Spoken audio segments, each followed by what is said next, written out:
ne peux pas comprendre le rapport colonial et post-colonial si tu ne t'intéresses pas aussi au rapport, pour faire simple, du sexe, de l'érotisme, du fantasme, de la violence, dans le discours colonial, c'est-à-dire que la construction d'un corps, mais aussi sexué, c'est-à-dire à quoi sert le corps de l'autre.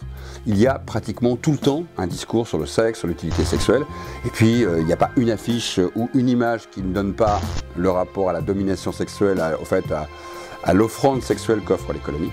Ça fait partie de la mythologie, et en même temps, tout ceci s'accompagne d'un discours anti-métissage absolument incroyable dans toutes les capitales coloniales. C'est-à-dire qu'en gros, il y a du cul partout, je vais faire simple, c'est comme ça qu'on t'attire aux colonies, et il y a l'interdit partout. On ne se marie pas, on évite d'avoir des enfants, si on a, on ne les reconnaît pas, et puis surtout, il y a l'inverse. C'est la femme blanche avec un indigène. Alors là, c'est l'interdit absolu.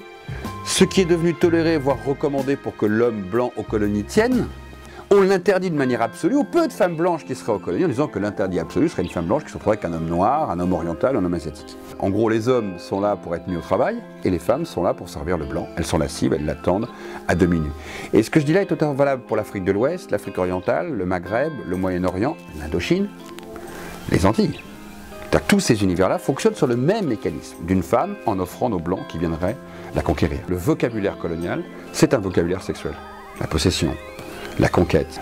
Il faut consommer la femme indigène, mais il ne faut pas tomber amoureux d'elle, parce que si on tombe amoureux d'elle, elle va vous envoûter, et si elle vous envoûte, vous basculez dans notre monde, et l'émotion vous emporte et non plus la raison, et d'un seul coup, vous n'êtes plus votre guide blanc.